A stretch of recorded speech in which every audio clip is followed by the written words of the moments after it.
All right, good evening. Time is 6:32, August 30th, 2023, Abington Conservation Commission meeting. Only item on the agenda is SE 084-563, notice of intent located at 0 Summer Street. Thank you, Mr. Chairman, members of the commission. For the record, Phil Cordero from Allen and Major Associates here representing the applicant, who is actually also here with me this evening, Mr. Mark Seck, representing a limited dividend of WP East Acquisitions, and also Nicole Hayes from Goddard Consulting LLC, who is our wetland consultant, professional wetland scientist on the project. Thank you for having us here again this evening. First and foremost, thank you for scheduling this meeting for us and working through your staff to set this up for us. We think it's very helpful to continue our conversations. The last time we were here several weeks ago, we had given an overview of the project, general introduction. The commission then took it upon themselves to engage your peer review consultant, who is obviously here this evening. We had occasion to meet with him on site, just to myself and Nicole. We walked the entirety of the project so he could become familiar with the project, with the wetland resource areas that are on site, and what the intent of the plan is. So we have, obviously, in our possession, your consultant's peer review, which we have provided a response to.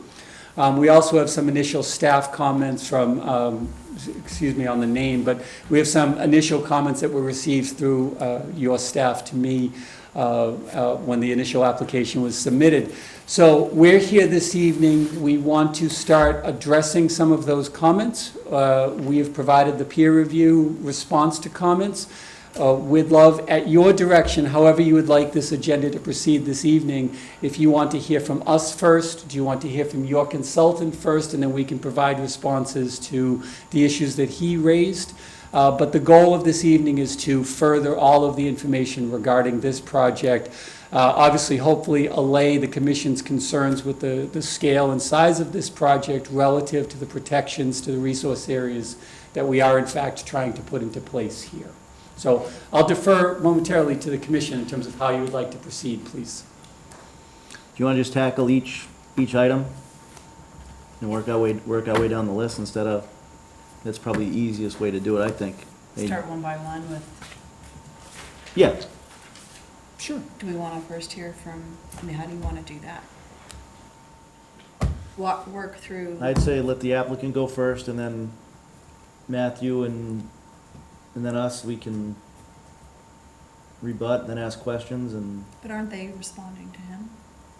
With his We're reviews? gonna go off of this one? Right? I was gonna say, we brought in our peer review to review, let's get an update from him, and Yeah. then we can have a further And we can discussion. go one by one Yeah. by his comments? Yep. Okay. All right, Matthew. Okay, hi, Matt Byrne, PWS, senior ecologist with BSC Group and operating as the peer review consultant for the Conservation Commission here. Agree with Phil. I had an opportunity to get on site with Nicole and Phil on August 2nd. Provided a letter report August 11th that brought up a number of concerns. I think the most important one, and the one that will be the heaviest to deal with, is the extent of work proposed in the buffer zone to regulated resource areas on the site. So we'll have, I think, a fair bit ahead of us in discussing that. A few other minor issues that I think are going to be relatively simple to work through. As Phil mentioned, there was an August 23rd letter report response to my initial report, responding to each of the comments that are numbered and so forth. And so I think we can go through and talk about that. So with that, I think unless it probably makes sense for us to just kind of work through them, Yeah. like Paul is suggesting. My first was just regarding a peer review of the stormwater management work that has obviously been extensively peer reviewed by Tetra Tech. On my behalf, no concerns about Tetra Tech's capacity for peer review or their intent or anything like that. But often, because that was done by the zoning board of appeals in the comprehensive permit context, my experience has been that Conservation Commission sometimes seek their own review of those materials, of that peer review of the initial stormwater work. For a project as large as this, with as much buffer zone impact, that was why I recommended that. The response that the applicant has provided, that is redundant, and there is a DEP policy suggesting that it may not be necessary, is a valid response, but it doesn't sort of prevent you from going forward with finding a peer review of the stormwater for the project. So, that's just, I would leave that to you to make a decision about whether or not you feel comfortable with whether your interpretation or understanding of Tetra Tech's peer review satisfies your concerns, would really sort of dictate whether or not you seek your own review of the stormwater work. So, and if I may, from the applicant's side, we of course are in agreement in terms of the context regarding a peer review. This commission does have the right under the 53G statute to seek your own professional consultant to review technical matters if you see appropriate. What we are suggesting by our response in the letter is we want full and complete transparency. So we spent many, many months within the Zoning Board of Appeals under the auspices of their professional engineer technically reviewing our stormwater management system. So what we would suggest, obviously, to the commission is if not available through interdepartmental communication, which sometimes is not always the greatest, we can make sure all of that data is provided to the commission so you can see and understand how we started at step 0 to get to the plan that's in front of you here. And then to the suggestion of your consultant, whether or not you still feel additional information is necessary. Our response that we provided regarding the policy, the Mass DEP policy, is to avoid redundancy at their suggestion. It's to make sure that you have at your disposal all the information available to you to render a decision on the application. So if the suggestion is to have a professional engineer review the stormwater management system, that's been done. It's been done to death. I mean, we're obviously on the backside of that, but we want to make sure that the commission is aware of that as they make their decision, which does remain in your rights to make, of course. So you advise us. If you would like us to get you that information, we can do that, or if you can solicit it from the zoning board directly, we can do that too. I mean, I think we should have BSC review it, and then whatever comments you have, if we have to go further than that, we go further than that. But I get the redundancy, but we've had several peer reviews, and every time the applicant says, we've had several engineers look at it, how many more, and then we have a peer reviewer and they find something else that's missing. Not to say that's gonna happen here, but Sure. I don't do stormwater, Yeah. I'm not an engineer. So I work closely with Dom Rinaldi, who is an engineer at BSC. And I've had, in Winchester, I did a very similar sort of thing where there was an extensive peer-reviewed stormwater report, and the commission requested that BSC look at that peer review and see if there were any red flags or concerns. yeah, I think So that's, it's not a full-on. right. Yeah, it's just a looking at the whole package and An making sure. overview. Yeah, making sure, so I can have, at your discretion, I can ask Dom to put together a proposal for that kind of effort. And then that would go through Yeah, you and. I think that's all hopefully that's all we need. What do you guys think? I agree. I think it's reasonable. I do too.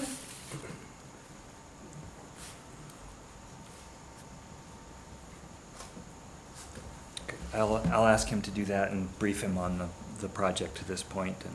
Thank you. And as far as getting the information to BSC, I think it's probably just easier just going right from you guys. Sure.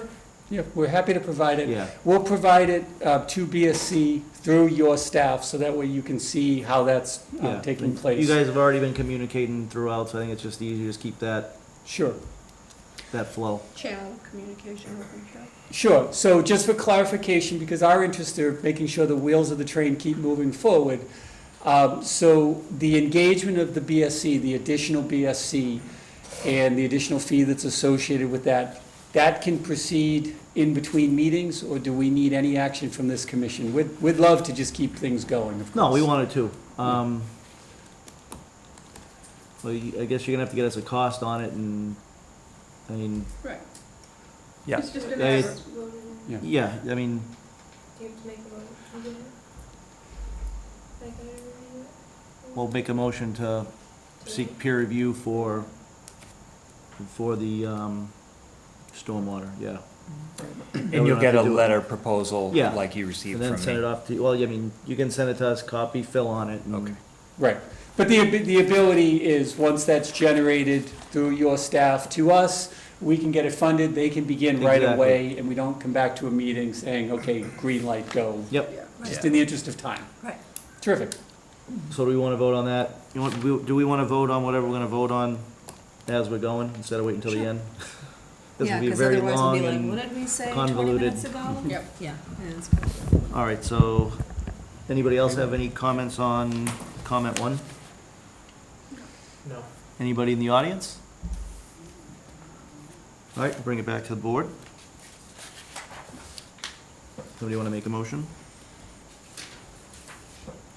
So I'll make a motion to have BSC submit a proposal for peer review on the stormwater as discussed this evening. On comment one? SE 084563, You have a second? Comment number one. I'll Second. second. All those sorry. in favor? Aye. Comment number one, of course. Unanimous. Thank you. All right. That way, as we keep going Yeah, through the I line, know, we'll- I know. Thank you. I appreciate that. Are you guys gonna be provided the hard copies? Do you want that, all of the previous information you was talking about? No, just get it to Just to be. BSC, yeah.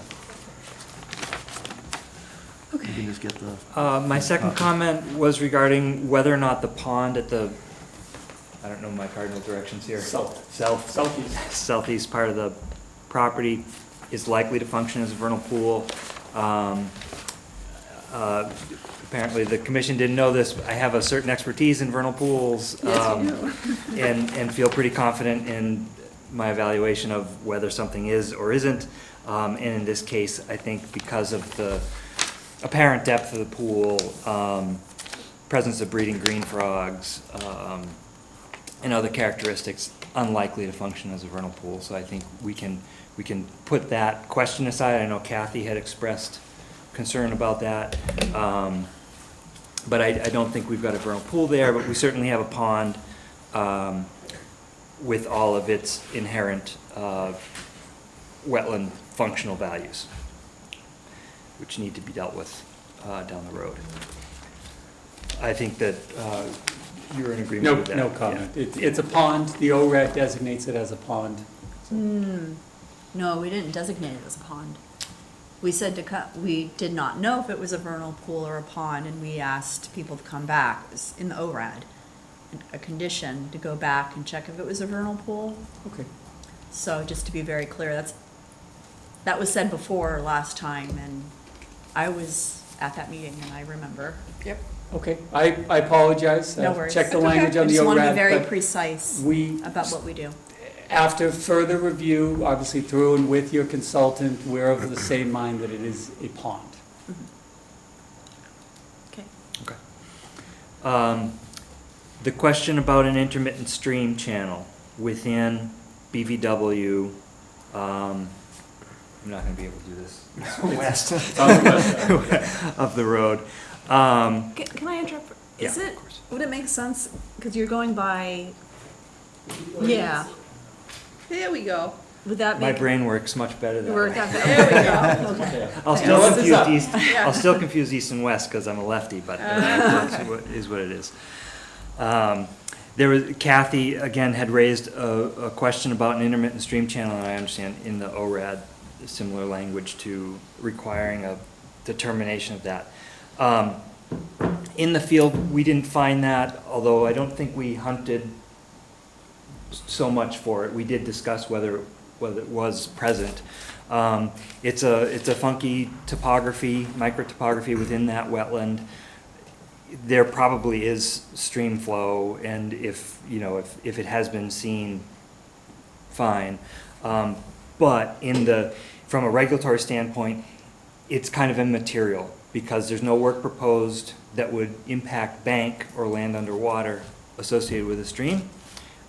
There is work that's going to impact 100-foot buffer zone associated with an intermittent stream channel, but that is overlapped and extended by BVW buffer zone. So it's really kind of immaterial whether there's a stream channel embedded within that BVW. So I think we can move on saying, yeah, maybe there's a stream channel there that we could define, but it's not critical to have done. Okay. It might be the sort of thing in an order of conditions, if you were to issue one, that you ask Nicole to find that and flag it so that it's. Yeah, I think when initially LEC went out and did the peer review for the ANRAD, they said it was very sheet-like. Yeah. It was flat and low. It wasn't like a true bank like you would see, but, and that was my concern, was where is it and how wide was it? Because we didn't know, Yeah. so.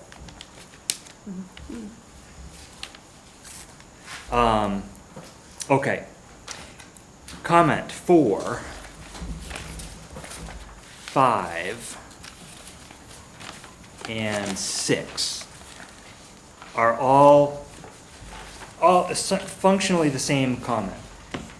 This project proposes a significant amount of work in the buffer zone. In fact, there's very little buffer zone left Yeah. relative to the proposed work. And that is, that will have impact on wetland as far as the science is concerned. It's pretty well documented science regarding the importance of buffer zone to protecting the statutory interests of wetlands. It is, just to sort of make sure we're all on the same page regarding the regulatory issue, at 1053(1), it says, for work in the buffer zone, subject to review under the regulations, the issuing authority shall impose conditions to protect the interests of the act identified for the adjacent resource area. The potential for adverse impacts to resource areas from work in the buffer zone may increase with the extent of work and proximity to the resource area. The issuing authority may consider characteristics of the buffer zone, such as presence of steep slopes, that may increase potential for adverse impacts to resource areas. Conditions may include limitations on the scope and location of work in the buffer zone as necessary to avoid alteration of resource areas. The issuing authority may require erosion and sedimentation controls during construction, a clear limit of work, and preservation of natural vegetation adjacent to the resource areas and/or other measures commensurate with the scope and location of work within the buffer zone to protect the interests of the act. So there's a clear impetus in regulation to protect buffer zone. And so that is the reason for my comments 4, 5, and 6. And 4, 5, and 6. There is very little buffer zone left within the proposed project. And so there's quite a lot of response to that. And I think that's where the meat of our discussion lies. One thing, so I think that we've received this a few days ago. I think you sent it to me. Well, I don't last remember. week. Yeah. Last week. And I know some of the commission is just receiving it. We just got it yesterday. Well, to the commission, just to address that, sorry to interrupt the flow. We submitted it electronically last week to make sure this material got to you as best we could. with the request to confirm how many printed copies you wanted. We didn't hear back, so we just made sure you got them, so we had them here for this evening. I'm going to walk you through our responses, as part of the discussion here, so that way I'm not relying upon you to read it as we talk, of course, so that you've done it ahead of time. So that way we can hopefully, further discussion. Matt, whenever you're all set, though. Sure. So I think I don't want to put myself in the position of putting words in your mouth. But at the risk of doing that, sort of the boiled down idea that I think you're putting on the table, and I guess this is something we need to talk through, is that, a project that conforms with the stormwater standards is functionally exempt from concerns about buffer zone. Right, let me yeah. say it, Yeah. and then we can discuss it. Sorry to put your peer reviewer, I'll give you my opinion to it, and obviously engage however you would like. So your peer review consultant, of course, put forth their opinion regarding comments 4, 5, and 6 about the loss of the buffer zone. And we certainly understand that. So our premise that we want to establish by our response, buffer zone by the Act is not a resource area. The Act dictates work within the buffer zone to protect the resource area being the BDW, being the pond, being whatever it may abut. In this case, it's just those two. So our response is that our work can be conducted within the buffer zone as shown on the plan because the Act allows it. The Act allows it under the provision that we make accommodations to not do the adverse impacts that the Act mentions. Now, the language that's written, and your consultant brought it forward, it's in his letter. The MACC Wetlands Buffer Zone Guidebook is a terrific resource, and it provides voluminous amounts of science about the role of the buffer zone in terms of what it does for the resource areas. I'm not here to argue that. What I'm here to suggest is that by implementation of appropriate stormwater management controls, stormwater treatment, water quality treatment, erosion, construction practices, our systems can be functionally equivalent to the buffer zone as dictated by the Act. Under the MACC handbook, they relegate, and this is again the substance, I'm paraphrasing our response as well, which spans multiple comments. The performance of the buffer zone is relegated to protection of public and private water supplies, groundwater supply, pollution prevention, flood control, storm damage prevention, and wildlife and fisheries habitat and land containing shellfish.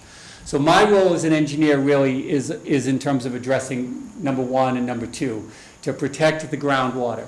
To protect the groundwater by mimicking the recharge of groundwater due to the loss and/or conversion of forested ground cover to developed condition.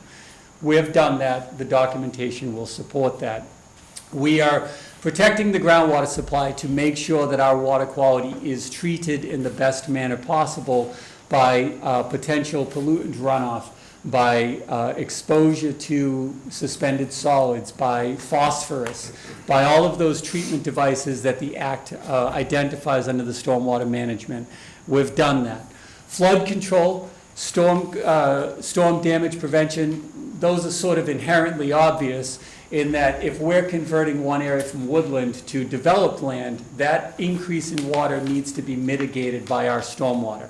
We're doing that. And in our response table, we provided numerical quantitative analysis to say, not only are we doing the minimum, we're doing well above the minimum. Well above the minimum in terms of the rate of runoff, meaning how fast the water leaves, but also how the volume, the quantity of water leaving the site is greatly reduced by the stormwater systems that we're putting in here. So the initial inference from the statement from your consultant, and I don't want to put words in his mouth, of course, is his statements are factually true. The buffer zone is important. Protect the buffer zone because it protects the resource areas. When you lose the buffer zone, do something else to protect the resource areas. So the letter, the responses that we're provided, we can talk about them in any detail the commission would like, does that. It protects the resource areas from the introduction of any of those elements. Now, the third one that I didn't touch upon before I get too off track, wildlife and fisheries, habitat, and land containing shellfish. Nicole is here, obviously, as my expert to that. She checked the site in terms of a wildlife habitat evaluation. First and foremost, nothing in the act for the loss of buffer zone dictates that a wildlife analysis be performed. But we did one, and it's provided as an attachment to the letter. She evaluated whether it met any of the standards, whether the loss of what we were proposing was adverse to wildlife habitat. And the answer to her letter, and she can testify as needed, is it will not. And there are no lands containing shellfish that we are upstream of that we can have an inherent impact to. And that's also important as part of other ancillary comments that come up, that the runoff temperature of the water from a developed site will be greater than the runoff temperature of a woodland site. That is a true statement. It has to be, because pavement is hotter than earth. But unless you have a sensitive receptor downstream, there is no effect. There's no scientific effect to any aquatic life that's not cold water dependent that we are aware of. But even if we're not aware of it, and I don't profess myself to be an expert, I want to be clear on that, the mitigation that's in between us and them, so to speak, the recharge into the ground, the collecting basin where all of that water is aggregated together and is allowed to pond and then move downstream, those are all accepted practices as dictated by the Act to mitigate the conditions that we're describing by the loss of the buffer zone. So we can walk through every element of the stormwater system if, at the Commission's direction, of course. We don't want to bore you technically. But the intent of 4, 5, and 6 is, because we have enough holdback in terms of volume capacity, because we have scour pads for erosion, because we have erosion and sediment controls in place in the application, we are mitigating for the loss. Those three important terms that come up with any conservation application: avoidance, minimization, mitigation. So we would love to avoid it, but in this case, our project dictates that we do certain things. We've minimized it to the extent feasible, and we've mitigated to the extent possible per the plans. And one of the points of suggestion that we had in the field between myself, Nicole, and your consultant, and I'll relay to the Commission, is a discussion as to how we got here. And what I want to show to the Commission, and this will become readily apparent through the correspondence that I will provide to you from the Zoning Board of Appeals, we had 2 buildings on this site. We had a 3rd parking lot on this site. So forgive the angle. We had a 2nd building here on the north. We had a parking field here. And through the conversation, through the natural progression of development, through discussions with the Zoning Board of Appeals, through their consultant, the engineer, the word we kept hearing: too much, too dense, too much of this, move this, get this away. Rather than having a parking field here adjacent to a wetland, we would rather you put a stormwater management basin here, because that's in keeping with the interest of the Act. It's an accepted practice. We would rather you do that than have a parking lot there. We acquiesce to that. We would rather not have a building here. Now, their reasoning for not having a building here was sort of outside of conservation interest. We have abutters to the west of us where they had concerns. They wanted a natural buffer, so we removed the building and essentially consolidated it into the building you see here and made it taller in the process. But in doing so, it afforded us an opportunity to minimize pavement that's here, and again go to that surface basin as being proximate to the wetland resource areas, because that is a reasonable expectation under the Act. It's allowable under the Act, and it's in the interest of, not interest of the performance standards, but the fact that the buffer zone does not have performance standards inherent for work within it allows those actions to proceed. So that's the basis of our response to all of those comments, and of course we can talk through. And Matt, now if you wanted to weigh in.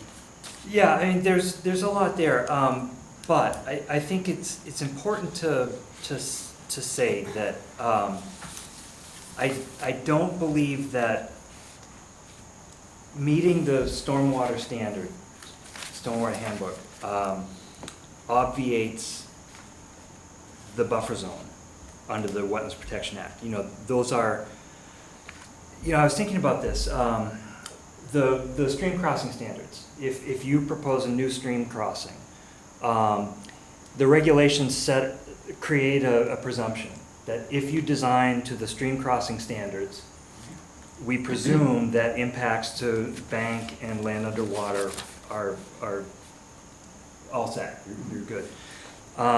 There isn't any similar kind of presumption established relative to a project meeting the stormwater handbook.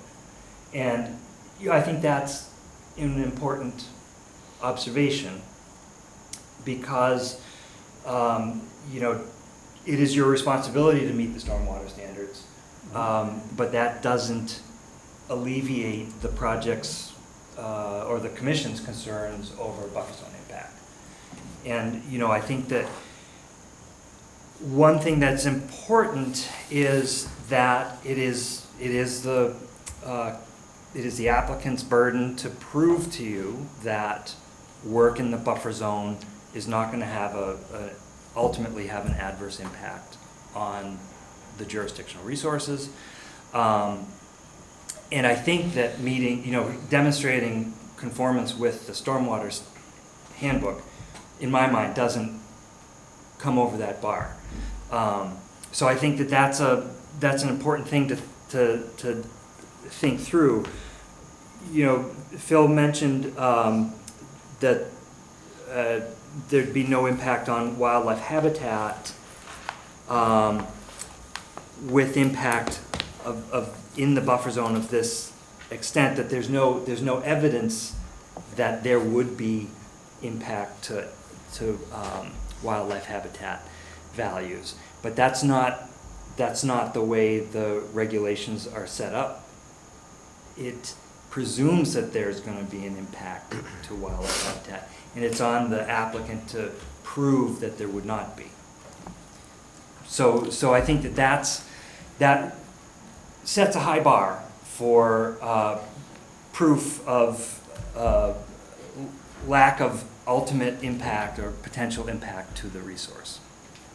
But So if we could, we'll pause for just a moment. I don't mean to interject. I'd ask Nicole, while we're hot on it, to talk about the habitat aspect, if you don't mind. Good evening, my name is Nicole Hayes, professional wetland scientist with Goddard Consulting. So we're talking about the buffer zone. The buffer zone does not have performance standards in the Wetlands Protection Act. On this particular project, we have to follow the Wetlands Protection Act. Yes, the wildlife habitat is important, but within this project, we are only concerned about the wildlife habitat of the resource areas. And according to the regulations, wildlife habitat is only regulated when there are mapped rare species habitat and/or certified vernal pools within the resource area where there is work proposed. That is not the case in this project.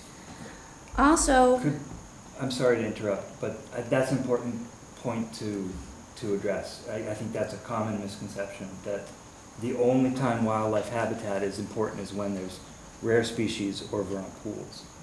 And that's not how the Wetlands Protection that Act is not regulations read. exactly what I'm saying. What I'm saying is this particular project has to adhere to the Massachusetts Wetlands Protection Act. There is no performance standards for buffer zone. Therefore, we have no guidance telling us what you can and cannot do within buffer zone because the Wetlands Protection Act doesn't treat it as a resource area. And there are no plausible thresholds that are triggered by this project in relation to wildlife habitat. So if there's no guidance, if there's no law telling us that we have to conform to certain rules, how do we even conform to certain rules? We are proving through the demonstration that we are protecting every statutory interest of the Act. That is what Phil was going over. The statutory interests are flood control, sedimentation control, private water supplies, on and on. I think there's 7 of them. But those are being protected within the buffer zone because of the implementation of the things that we are doing within buffer zone. Yes, I understand that wildlife habitat is very important. It's important to everyone. But according to this project, we have to work within buffer zone. We, at the most part, try to stay out of the 30-foot no disturb as much as possible. So there will be a 30-foot non-impacted vegetational natural buffer zone between the project and, It's not universal, so don't set the stage. Oh. Let me clarify, so if I could interrupt my own consultant. So we understand that the town has their own local protective bylaw, which protects buffers. It creates a no-touch buffer and a no-structure buffer. So to the extent we are able, we're trying to meet those performance standards that you have implemented locally, but it's not a universal truth across the site. So in some cases, because we have slopes and where our stormwater basins are located, they are directly wetland resource area adjacent. So there is work being performed within the 0 to 35 foot that you would otherwise deem as no touch. And we have a structure, most notably adjacent to our pond, that's within the 0 to 50 that you would otherwise regulate against. The important part of this is it's not a willingness or a willfulness to ignore your local bylaws. That's not what we're trying to do here. But I'll remind the Commission from the initial introduction, the background that your consultant gave, and Nicole is providing. This is a comprehensive permit. The comprehensive permit then dictates that it operates under the presumption that the need for affordable housing supersedes any locally implemented regulations that may exist across any boards in the town that you're applying for. That does include the local buffer standards that you've implemented, the no-touch, the no-structure buffer. As part of the application for a comprehensive permit through the Zoning Board of Appeals, that board sends out and consults with this commission as well as other boards in town to get the feedback as to what the perception of our project would look like relative to those particular interests of the board or commission, and then the zoning board renders an opinion as to whether the project, the needs of the project in the affordable housing outweigh those performance standards of the local board and commission. That part has already happened. That comprehensive permit has already been issued. It is in full effect. It's been issued through the Zoning Board of Appeals. We've reviewed it through DHCD. It's been provided to the commission. And what happens there is the Zoning Board of Appeals steps into the shoes of, in this case, the Conservation Commission that says this project is okay relative to any locally implemented bylaws that may exist. In point of fact, just for clarity, sorry to soliloquy, the implementation of your local bylaws wouldn't apply anyways because they were implemented, I believe, in March or April of this year, which was after the initial submission of this project, which was in late 2022. So there wouldn't be applicability regardless. But in this particular case, though, the zoning board steps in and statutorily handles the commission's interest in that regard. So we have to go under the state act. Again, I'm gonna be a little picky. Yes. We did have regulations for no build and no disturb. What there has been confusion on is there was a typo in the bylaw itself, saying there was a 20-foot buffer, and we identified that in March, and it was corrected. So since 2006, it's been a 200-foot buffer for lakes and ponds and rivers. So technically, and I know what you're getting at, basically, our bylaws, forget it, whatever. We're not gonna even bother with it. But I just want to make it clear that it wasn't March and April that we had a 200-foot buffer on this property. Just so you know, so everybody knows. No, perfect clarification. Thank you for doing that. We weren't aware of the full history. Yeah. The result and conclusions are the same, but thank you for clarifying the dates for us. When was this plan finalized? I know you talked about the plan with the 2 buildings and everything. When was this plan finalized? So we completed with Mark, could you help in terms of the completion with the zoning board, the final decision that was issued by them? I want to say it was in April. April, Mark Sack is saying to me, April of 2023, we about finalized it. If I may. May, we, Oh, yeah, and Mark said on behalf of the Go applicant, ahead. WP Site Commission. So the comprehensive permit was initially issued in 2022. We appealed it, and AJC then issued a judgment in our favor in May, I believe, yeah. May. Thank you. Yeah, no, because the last correspondence we had with zoning board was in November of last year, so we never had a chance to review these plans to give them comments as far as granting the waiver. So I just want to put that out. I mean, it is what it is, but, We did not have We had any no input. input. yeah. In other words, you mentioned that we had input into the decisions, we never did. I'm sorry that we No. can't speak to that. No, it is, Yeah. it is. No, what it was is. just clarifying the point, Yes, that's of all. course, understood. And if I may, in my initial comment letter of August 11th, I said that I acknowledged that the zoning board had approved in a waiver, and therefore that the peer review is based solely on the Wetlands Protection Act. And I'd just like to clarify, there are 8 interests of the act, including wildlife habitat, that was added in 1986. 87. And so, wildlife habitat, general wildlife habitat, is a protected statutory interest of the Wetlands Protection Act. It is complicated when there's rare species, it gets more intense. When there are vernal pools, that adds a different layer. But work on project sites within your jurisdiction should consider potential impacts to wildlife habitat. As an example of the project, I'm particularly concerned of the stability of the bank of the pond, where there is I think if I'm looking at that correctly, the erosion controls, the extent of work is immediately on that bank. And as I recall, it was quite steep. It was, almost vertical, a couple of feet tall. Work, digging in, trenching in erosion control the way it should be done is going to destabilize that bank. And that will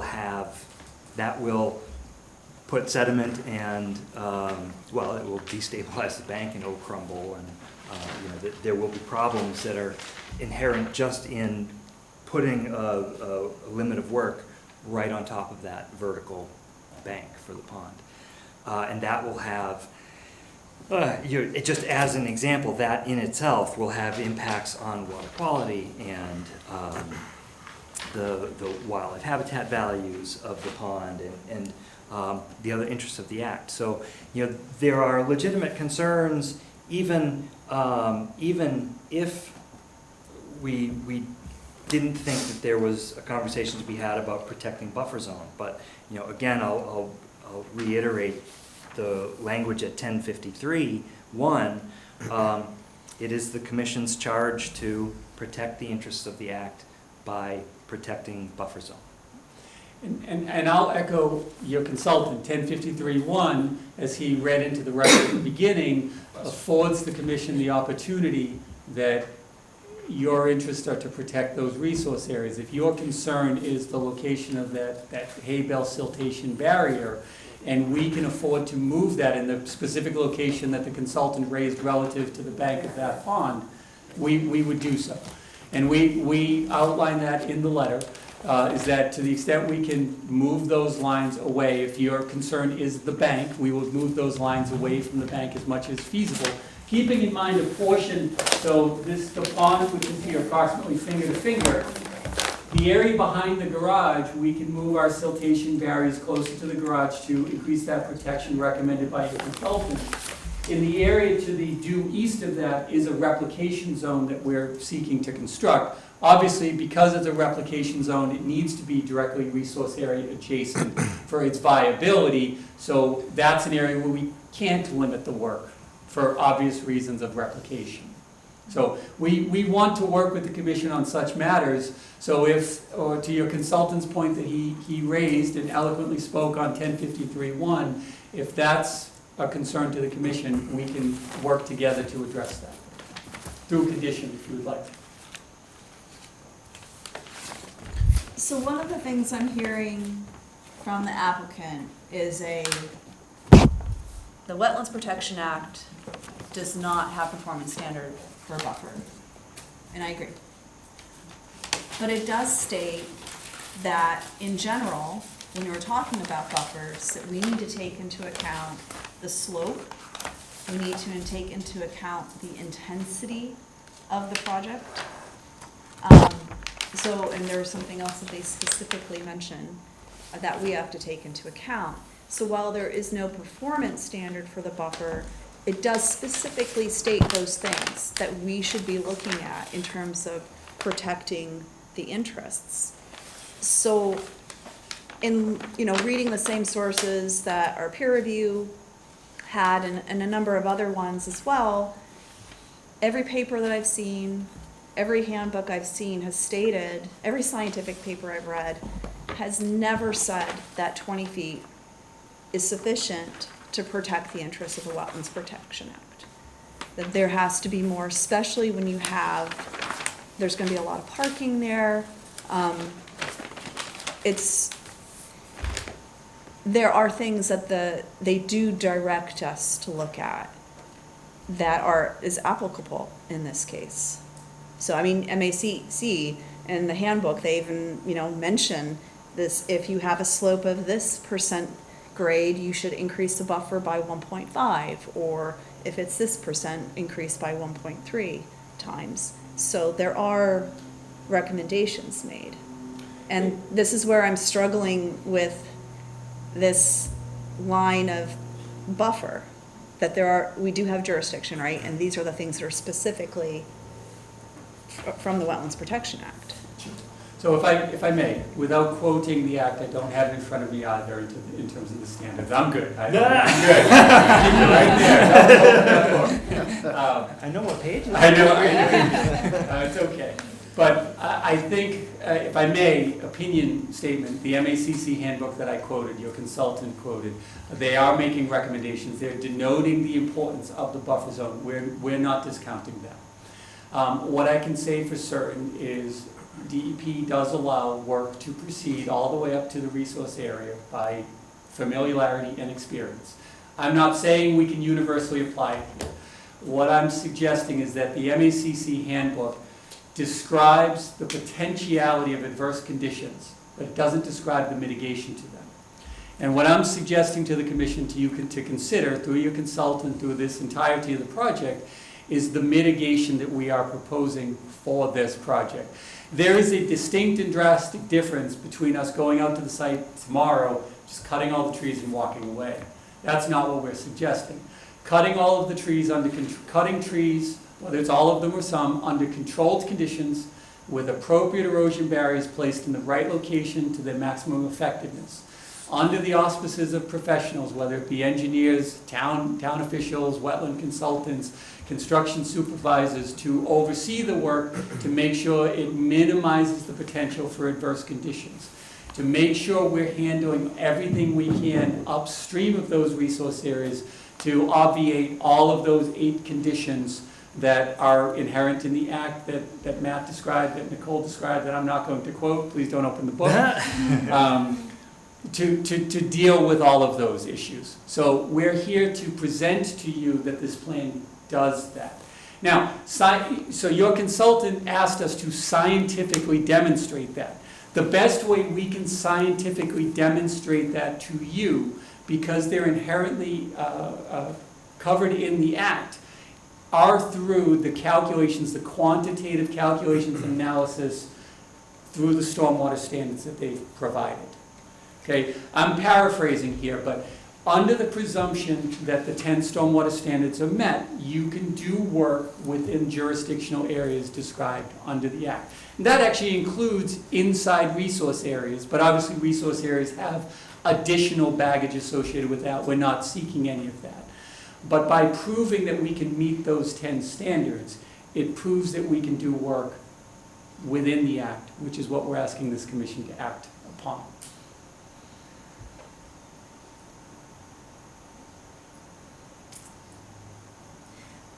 So I think that, when I think about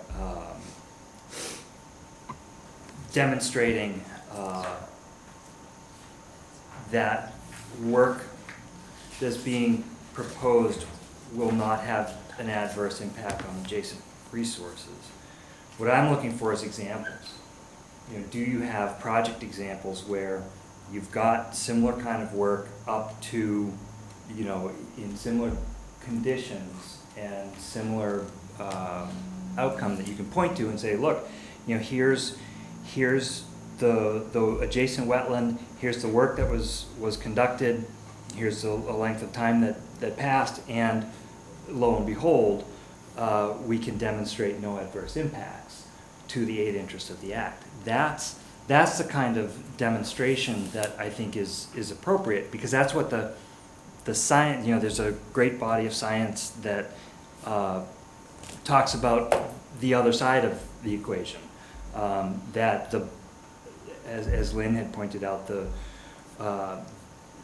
amount of buffer adjacent to protected wetland resources is demonstrated to be significant to the protection of the aid interest of the Act.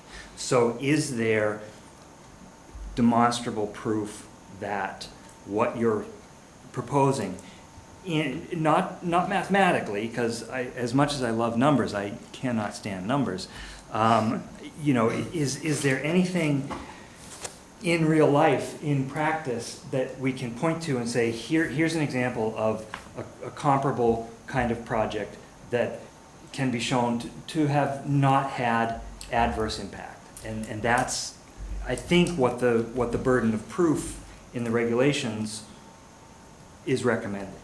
So through the commission, to address your consultant's question that he's raised, through our portfolio and Goddard's portfolio and WPE's portfolio, I'm more than confident and certain we could do that. Before we do that, I would raise the question, is it warranted? And what I mean by that is, if I gave you that data, would you agree that the circumstances of Project A were parallel to the circumstances of this project? That the bank is the same, the pond is the same, the locus is the same. There are unique site conditions, and I, as much as possible, try to avoid apples and oranges comparisons, and I would fear that if I gave that to you, which I'm not saying we won't do it, I'm suggesting that the discussion would then transition to, well, you've demonstratively proved it, but you've proved it on a site that is different, or it had better bank, or it had more BVW around the bank, so there was better separation that you had to maintain anyways, or fill in the blank. So I'm suggesting to you, to the commission, that if the commission agrees and that's information you think would be valuable, we would of course seek to provide it. But I would suggest to you, respectfully to your consultant, it might not result in what you're looking for, in my opinion. You have a site, I will just be pretty blunt and matter of fact here. We have a BVW on the westerly part of the site. We have the pond on the easterly part of the site. You've got Summer Street that was constructed well within the buffer zone that's essentially a zero setback. You've got the MBTA train corridor that exists to the east of it. You've got a roadway that was constructed right through the middle of the site. You've got the municipal DPW building just to the west of us. There is constructed drainage within the wetland resource areas here on the westerly part of the site. I am not trying to use any of those to say that because they got away with it, we should be able to do it, not suggesting that even a little bit. But what I'm suggesting is that there has been so much work within direct vicinity of this pond, of this BVW, of the IVW, that our mitigation remains, I would say, not only at least compatible with that work that's already been done, but certainly better. Those roads went in with zero mitigation for anything. We're proposing stormwater controls. We're proposing, to be clear, the replication that we're proposing is actually not statutorily required. You may require it under your local bylaw, which we've established is separate and distinct because of the nature of a comprehensive permit. But under the Act, we have an isolated wetland resource area that we're filling in that would not otherwise require replication. We are taking it upon ourselves to do that. So I would offer up to you, if you don't want the replication, that's fine. And we will give you that same area comes back to you as buffer zone. So you can determine if, as the commission so chooses under 1053-1, if your interests are, I would rather have the native buffer zone, or I would rather have actual resource area that's being constructed. You can decide, we're happy to accommodate that. Now, replication areas obviously have viability issues. We understand that. We have to monitor it for a couple of years. We need to make sure that that grows in. Obviously, we're prepared to do that. But if your concern is, we'd rather have the buffer zone to that, that's fine. So I forget the numbers, the 5,000 square feet plus or minus of replication, some here adjacent to the pond, some here adjacent to the BBW. If you would rather have that as buffer, that's fine. If that's your local commission's performance standards and your interpretation of the Act.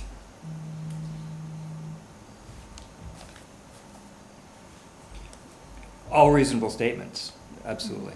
And I think that those suggestions certainly bear consideration, and whether or not that gets you closer to a comfort level with this. So I think that's something you have to think about. I completely agree. I think that maybe finding comparables that would have data regarding wetland function before and data on wetland function following work that is all comparable, and I think that would be a very difficult thing to find.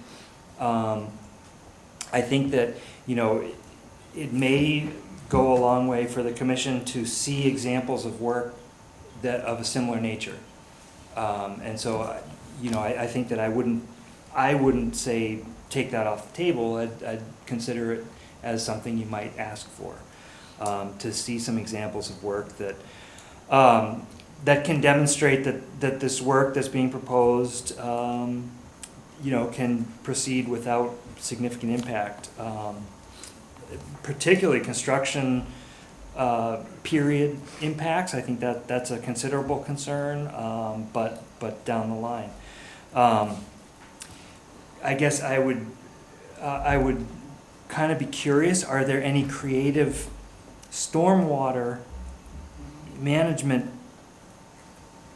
products that could make it so that these stormwater basins that are proposed within what buffer there is might be reduced in size? I don't know. I'm just sort of putting that on the table as I wonder if that's something that could be considered. I've seen some interesting things in Wakefield and with stormwater that's underneath the buildings and parking lots that then reduce the amount of surface stormwater features. So that could be something, if that is an engineering solution that could be considered, that might reduce the size of those basins and thereby increase the amount of potential buffer zone that's protected. So if I may, just to jump on the point while it's fresh. So what I would suggest as a response to your consultant, we're going to get you that data from the technical peer review, from Tetra Tech, from the Zoning Board of Appeals. And what you're going to find, and we can roadmap it for you, we had varied stormwater management on the site. We had some underground systems, we had basins. All of that back and forth, all of that communication and coordination is what resulted in what's on the plan today. I'm not suggesting the commission doesn't have any authority to suggest any improvements that your consultant raised. By all means, do so. But I want to point out, if you're not already aware, that there was a progression that eliminated some of those underground storage areas and resulted in a consolidated stormwater basin. There are benefits to a surface area basin as shown on the plans. I'm not going to describe them necessarily as environmental, but they're much more likely to be maintained. They're much more likely to be observed. They can be less impactful. They're less prone to failure because you are observing them so frequently. They can integrate themselves better into the environment. What do I mean by that? I don't want you to walk out here with a visual of a giant bathtub in the earth that looks like it's about to swallow up humanity. The fact of the matter is they are green. They will be coated with grass. Weeds will eventually grow through them. Yes, there'll be depressions. Yes, you'll see them, but they are more aesthetically pleasing to the eye, to anybody driving by, to the residents that we hope to attract to the project, which is why we try to use them versus burying things underground. When you do bury things underground, it involves different environmental constraints and different standards of design, none of which we're afraid of, but we ultimately had those and we migrated towards what's on the plan now. So before we slide backwards, I would suggest everybody review the materials that we can provide through your consultant, through BSC. We'll let them weigh in on the technical matters, of course, not assuming you don't understand them, but they can weigh in for you, and then we can revisit that conversation. There are slightly different methods of stormwater. I will commit here, we really can't make the basins smaller. Right? One of the things that we are challenged with on the site is size. We do have a pond, we do have BVW, we do have a road that goes through the middle of our site that has to continue onto the MBTA station. Those are non-alterable situations, so we have limited area that we can do work within and still meet the performance that we need in terms of a viable project. The building size, the number of parking spaces dictated by the market, other things. So the ponds, unfortunately, probably wouldn't get smaller at this point. Just a quick question, on the garage that's adjacent to that pond, what is the plan for the runoff for stormwater for that? Is that contained, or is that gonna continue to erode that bank? So the stormwater runoff from the garage is all collected. So that is all hard piped into our basins. The building is collected, all of these garages, they're all hard piped into the basin. So there was no direct runoff to any of the resource areas or buffer, whatever is remaining, from the pavement or from any of the buildings. So those hard surfaces where the water is going to run off faster or might have a slight temperature variance, those are all collected, those all go through the basin.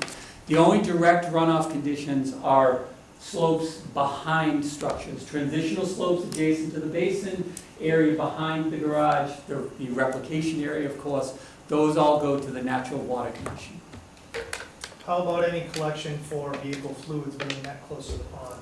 Is there any sort of gas or oil traps or drainage system, collection system in that area for that stuff? So everything that's in the pavement is a gas oil trap that meets design standards to address any leaking fluids from a vehicle. So all of the catch basins in the pavement will have hoods. The reason you have a hood inside the catch basin is if you have a spill, whether it be oil or gas, it allows for containment to exist on top of ponded water before it has a chance to move downstream. It allows for reactionary from the on-site property manager to clean that or allow for evaporation.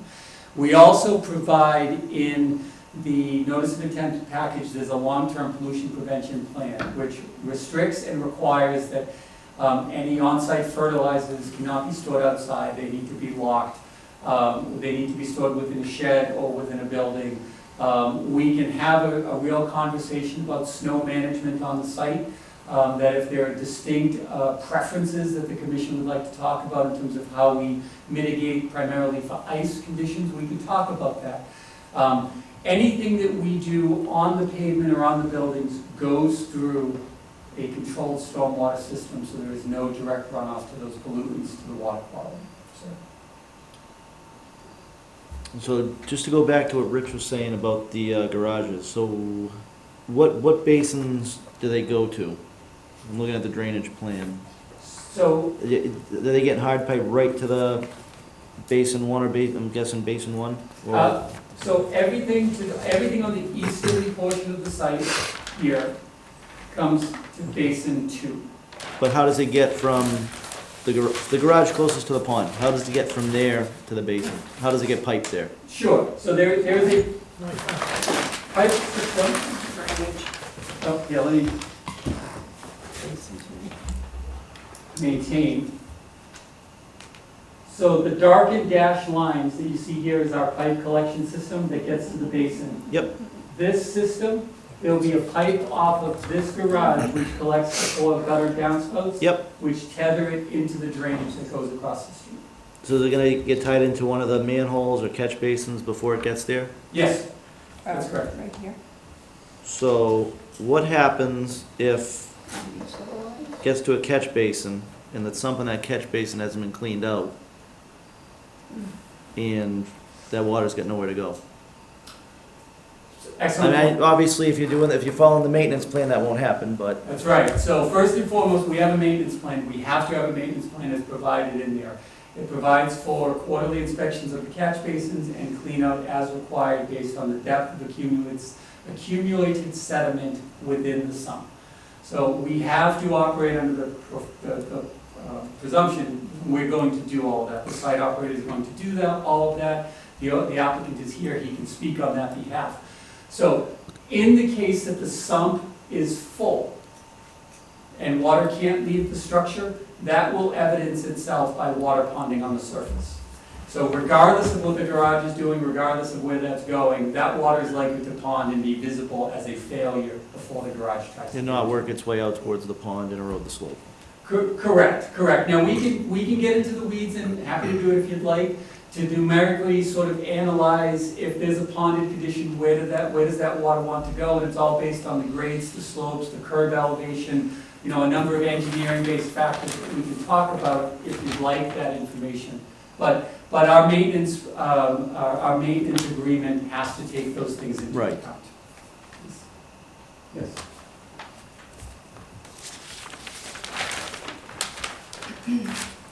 I think as Matthew suggested, I would like to see some sort of documentation of prior projects. I know they won't be exact, but I certainly would like to see. We don't want apples and oranges, but we want Mac apples and Cortland apples. In the apple tree family? Yeah, So we're happy to provide it. Well, Mark is not happy to provide it. We'll talk about it to see what we can Okay. do. You know, but I just want to establish the expectations of what that material is going to document for you. That's all. yeah, stuff similar. I don't think there's a site in Abington that's similar that we can compare apples to Yeah. apples for an exact site in this town. Yep. Never alone additional projects, but I think I don't want to speak for the commission, but I think what we're looking for is other examples of you guys doing this type of intense work in this area with a reasonable outcome. I mean, it certainly looks like you're putting reasonable stopgap measures in place to do the best you can to minimize the area the best you can. And that's really what we're hoping for. And However, that's- I mean, you know, you're pretty much eliminating the buffer. So, I mean, I just want to see something where you've impacted a buffer zone as seriously as this project is and what the outcome was. You know, and something, we've never seen anything like this, like Rich said. It's, And unfortunately, at the end of the day, right now, it's pretty much out of our control. yeah. Exactly. But that may raise some ideas on mitigative measures that could be worked into an order of conditions. Absolutely, yeah, I'm hoping that maybe that'll either shed some light to say, hey, they did a great job there, let's make sure we try to incorporate that, or it's not the same, it doesn't really Right, matter, it's so. trying to answer the questions that are in our mind. Yep.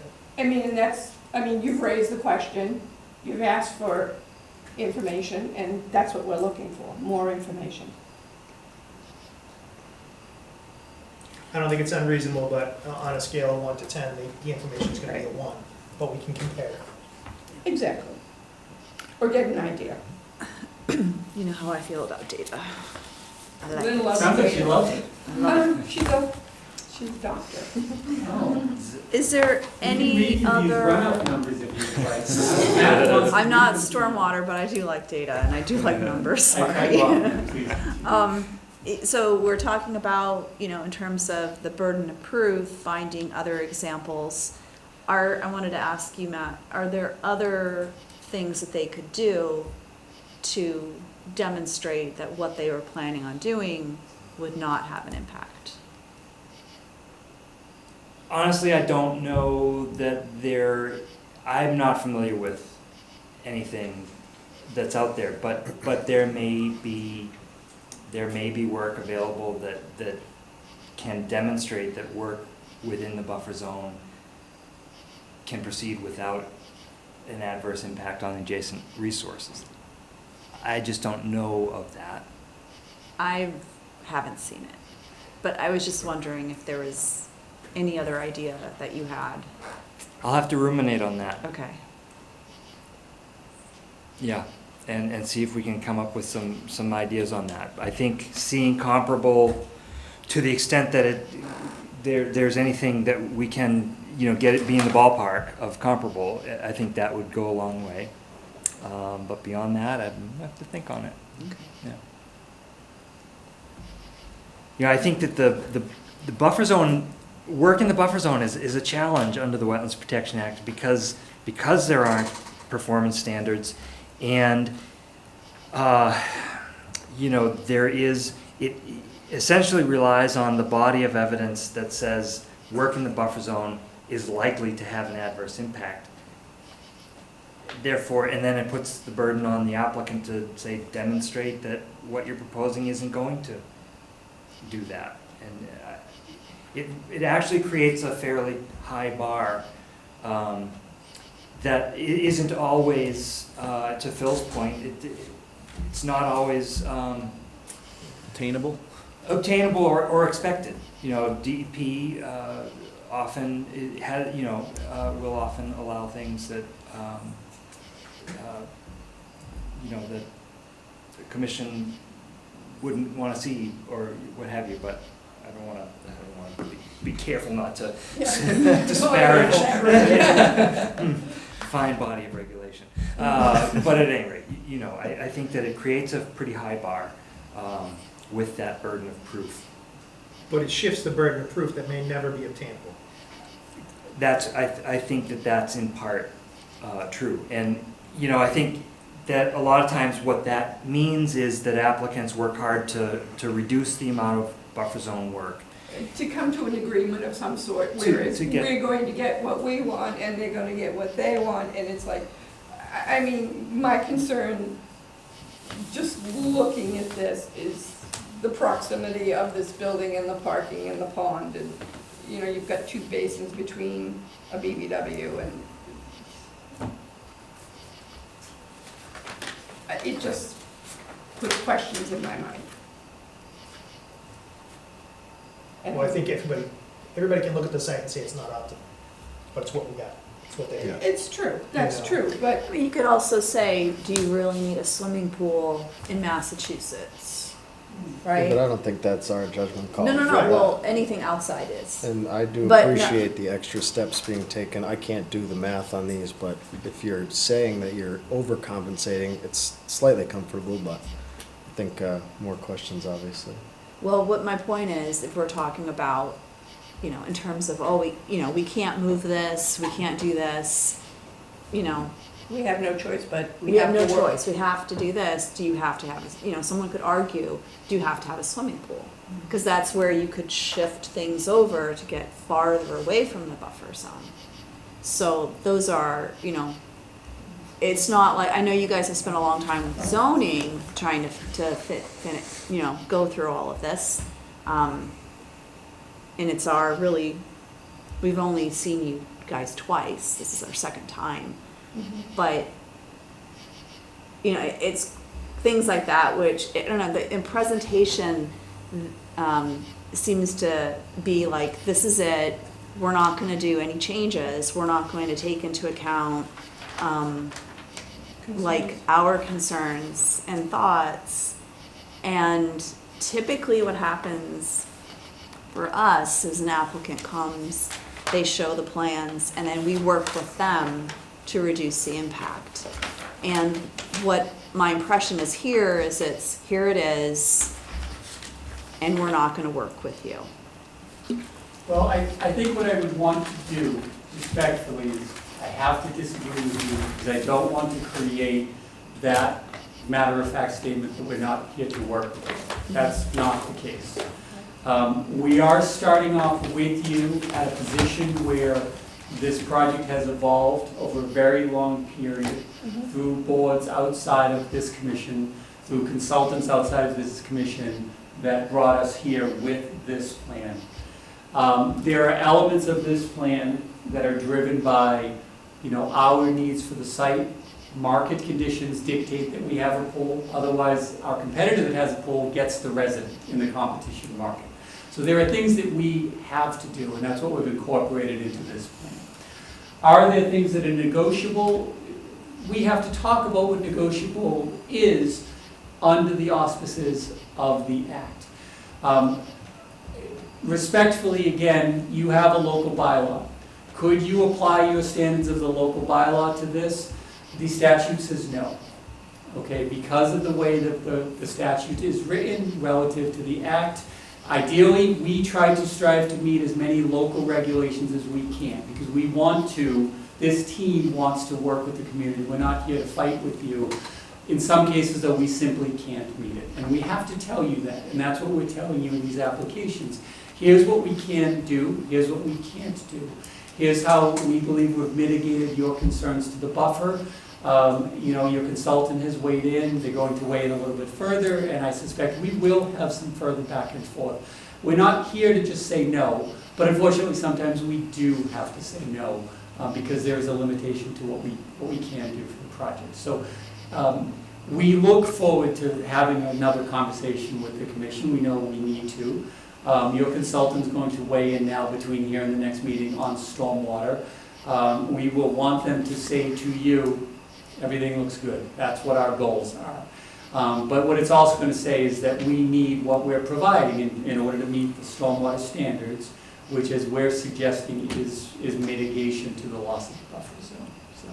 So takeaway point, we're here to work with commission. We'll talk through things to the extent that we can, but when we reach a limitation point, we will say so respectfully.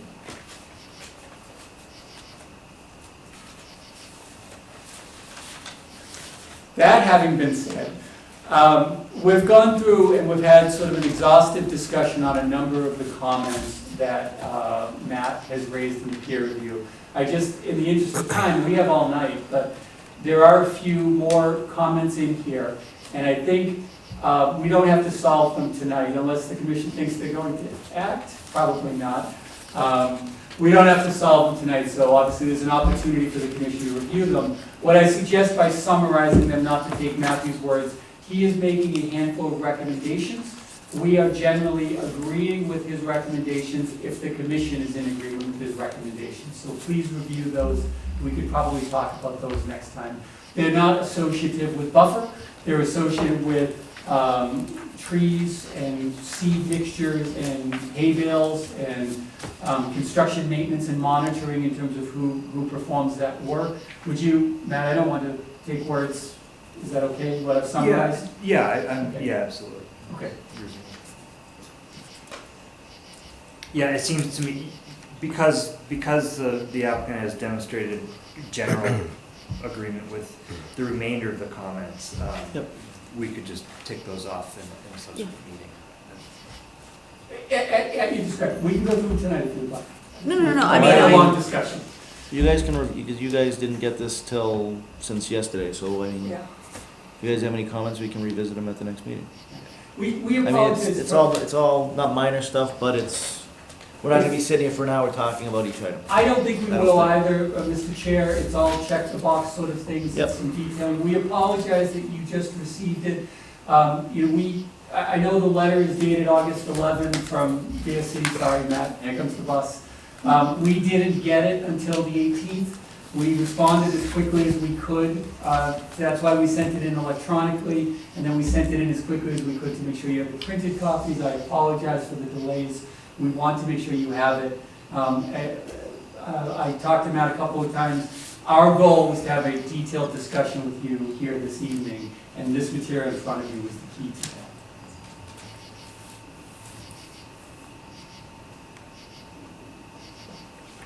I think we have had a detailed discussion. To be continued. So So do we wanna continue it to our next meeting, or do you wanna, enough you wanna wait, let you guys discuss when you wanna come back before us, once you get the stormwater?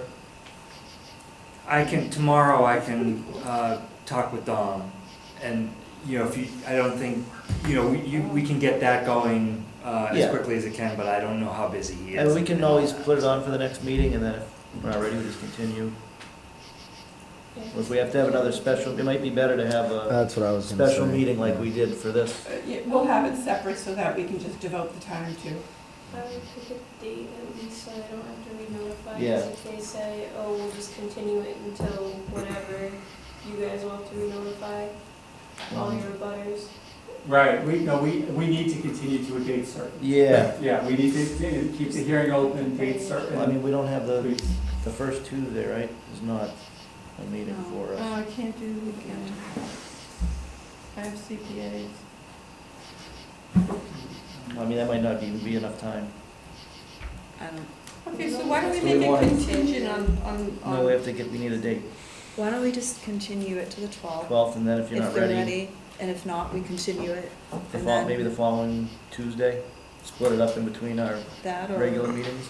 just If see, we still wanna do a special date, we can start an email chain Yep. from there on too, and then at a meeting, just announce that we'll have it at a special date. Yeah. If that's what you guys choose, of course. let's just see, what happens. Yeah, we'll continue to the 12th, and if we're not ready, we'll just pick Set another up a date at date. that meeting, or have another date in mind. Yeah, Chairman. Yep. You know, the 12th does work on our end. I don't know what, you know, obviously, one of the outstanding issues that will have a longer lead time is, you know, receiving a proposal. The town has to get a check, Yep. and then releasing BSC to review the stormwater and, you know, their time permitting for the stormwater. You know, our goal is to work through all the other issues, right? So I think even in the event that they do not have the stormwater review complete, our goal would be to, you know, Go through the other go stuff. through, you know, so basically every response is Yep. closed out. Yep. And some of them, you know, we didn't address tonight. The board hasn't had a chance to review. Those will be very quick reads and very easy to close out, but that's our goal there, is to close those out. All right. Anybody in the audience have any questions?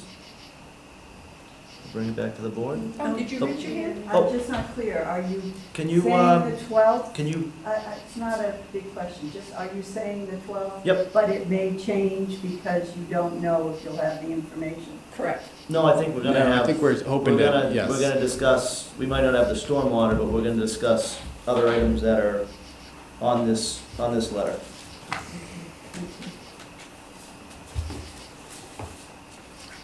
Somebody wanna make a motion to continue? And I guess what, before, if I can, Chairman, and kind of back to, and I was gonna discuss with Phil, you know, asking to see, you know, like-kind properties, right? I mean, as one of the members pointed out, the information's gonna be a 1 out of a 10, right? And we don't wanna go on a wild goose chase for something that is ultimately gonna not yield anything. We're not saying we're not willing to do it, right? And there's so many variables with each site, and then determining if there's an adjacent use to our use, and there's a resource area in the middle, who is impacting it, I right? guess we're just kind of, I myself personally, speaking for myself, I'm just looking for projects that were successful, where you were impacting buffers and that they ended up turning out to be a very nice project. I'd like to see that. I mean, Okay. I'm going off of this and I know this area and I'm like, it's raising questions in my mind. Sure. I mean, I understand they're not gonna be apples for apples, but I mean, you know, something. Yeah, okay. I mean, when you say successful, right, Well, I mean- that has so many ways to judge whether it was successful or not, and that's where I'm kind of stuck, is your definition of successful, your peer reviews, mine, the chairman's, could all be different, right? Based on what the peer reviewer has presented to us, I mean, I would like to see, like he had recommended, something whereas you're in this area so close to the pond that, you know, the bank's gonna be, Bank is stable, it hasn't eroded, and yeah. I mean, If you have Yeah, I mean, a we're pond, looking and we're happy to still do fish in this. it, I don't you want know. to present a bunch of data and then have them come back, well, Oh, you've this only been isn't- monitoring Yeah, that. this isn't good, this isn't what we wanted, give us something else. No. Yeah, We- or we that, don't- you only monitored that for 2 years. Yeah. Give me something that was 8 years ago, Yeah. right? I don't want to I Well, understand. keep what you're chasing our saying. tail. Why don't you send it to Matthew and Let him evaluate. let him evaluate it?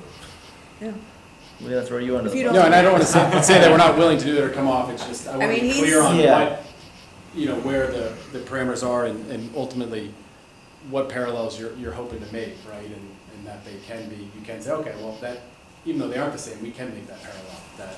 Yeah, I mean, It he's doesn't. the expert, and we're relying on him, so in terms of what he considers to be successful, I'd really like to hear what he has to say and his opinions on these examples. Maybe you could get a handful of projects that you think the commission would gain that insight from. Sure.